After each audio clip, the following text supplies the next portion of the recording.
doit vraiment représenter le peuple foofu à l'hémicycle? li may ñaan déjà c'est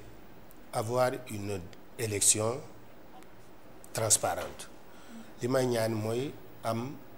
une élection très démocratique pour que représentation bi ci assemblée bi mu wute lool à 14e législature. loolu je crois que loolu la Sénégalais yëpp ñaan. au niveau de l'assemblée donc li may ñaan mooy le pouvoir en place en majorité pour enfin dérouler ce qu'il a promis aux Sénégalais.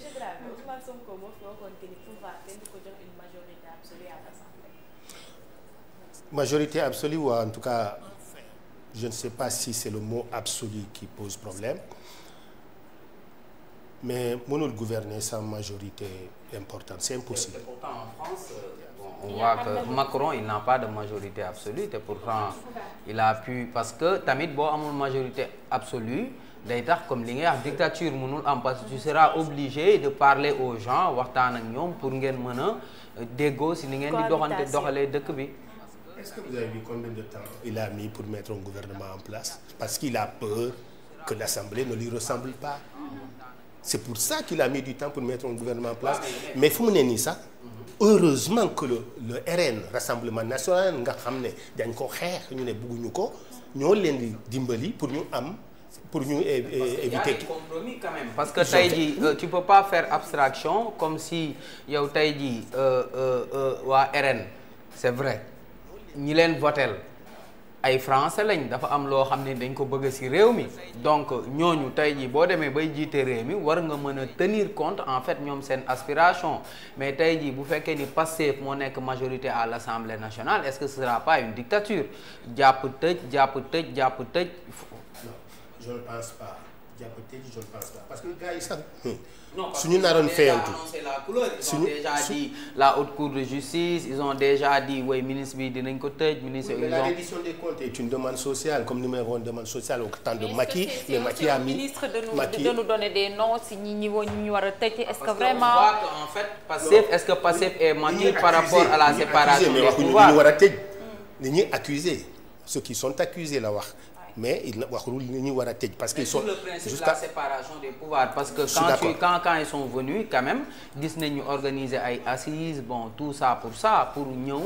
quand même di wax kii la ñu war a tëj dinañ def lii semaine prochaine dinañ commencer def lii ainsi de suite on a l'impression quand même que la justice indépendante bu ñu doon jaay ba léegi amul quoi. sur ce plan là jubóo naa ak yow ci lenn mooy il vaut mieux communiquer il faut moins communiquer ci problème justice ñu bàyyi justice mu def liggéeyam loolu moom je suis totalement d'accord mais deuxième chose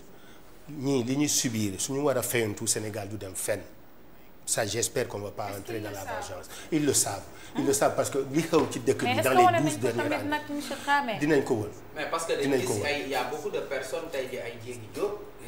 daam nga jël ko woo ko sonnal ko après bàyyiwaat ko mu dem mais dañ ko mujj bàyyi mu dem ça veut dire mais tey tamit day jàkkaarloog enquêteurs yi tey jii jeudi oui xam nga à chaque chose il y a un temps de diagnostic d'évaluation et d'action bon ñoom ñu ngi na pare nañu presque sur la période de diagnostic ñu ngi ci évaluation balaa affaire yi dem justice li ci des moom on laisse la justice faire son travail. S'il y a des gens qui sont accusés de quel que soit, en tout cas moi je suis impitoyable pour tous ceux qui passent par la corruption ou le dernier. Le premier ministre génn bi mu génn wax ci chiffres yi ak FMI ba joxoon ci ay baaraam alors que même vraiment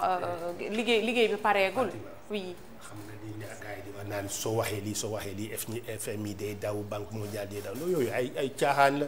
ñooñu ils ont besoin de crédibilité ils ont besoin de transparence pour ñu mën a jàppale pays parce que pourquoi parce que dañu am aussi moo waral sax bor bi yegg fii quand même. parce que si rien n'était transparent kon xëy na ñoom ñu nangoo sax lebal Sénégal dara aussi. Ça dépend de ce qu'on leur a proposé ça dépend ban bilan ban document comptable la ñu leen jox parce que ñoom ils vont pas ñoom du ñu ñëw fii pour contrôler au niveau trésor au niveau ceci au niveau cela la ñu def document yi ñuy jot la ñuy xool pour lebal xaalis loolu la. tu vas on a vu que la première conséquence mooy notation Sénégal Moody's gis na lu ñu wax mooy tey ji Sénégal buñ la lebalee boo leen lebalee wóorul ñu fay la loolu mooy conséquence.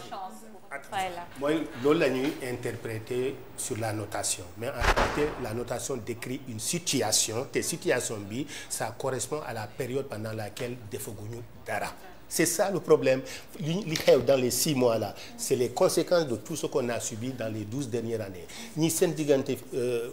prise de contact bi ak tey ils n'ont pas pu faire grand chose parce que nee naa la léegi les grands projets. les grands réew mi fii 2 mois rek mu lijjanti réew mi loolu la Sonko waxoon quoi c'est. Je ne sais pas si ça a été dit dans un meeting, si ça a été dit dans un truc, mais tout le monde sait qu'on ne peut pas régler les problèmes d'un pays en 2 mois. Bon, si ça revient comme élément de langage, souvent je peux comprendre, mais c'est plutôt politicien que politique ou même stratégique d'ailleurs. Mais en ce qui concerne la Banque mondiale, le FMI, nous avons intérêt. Il faut juste que ces mesures d'ajustement soient appliquées par les pays qui bénéficient de leur aide. Mais vous allez voir, c'est ça qui va rendre service au Sénégal. C'est ça qui va rendre le service au Sénégal. C'est ça qui va rendre un gros service au Sénégal. Tous les bailleurs de fonds vont s'adresser au Sénégal parce qu'il y a de la transparence. leb xaalis ci lëndëm c'est pas possible nay leer loolu la ñuy def nii moi je pense qu'ils vont réussir. D'accord, très bien. Une dernière question ou la dernière intervention peut-être Omar? Je pense que globalement peut-être la dernière man j'aimerais bien savoir comme que vous êtes un spécialiste dans le domaine de la communication noo gisee communication gouvernementale surtout Ousmane Sonko par rapport surtout ak problème avec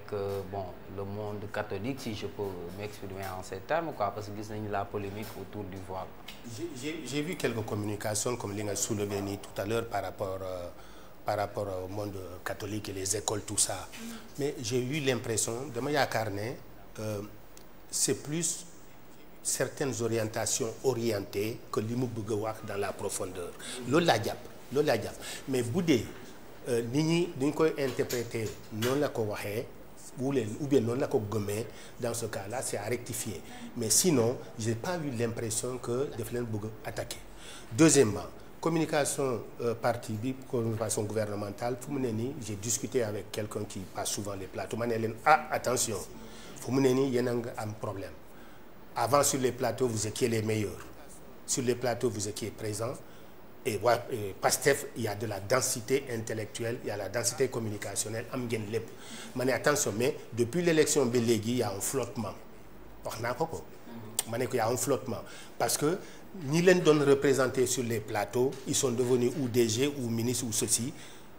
et ñi leen mën a remplacer pour le moment ils n'ont pas complètement rempli l'espace médiatique ma ne ko na ngeen xoolaat loolu parce que c'est une nécessité absolue quand on veut gouverner pour rendre traçable lisible crédible l'action du gouvernement ma ne yooyu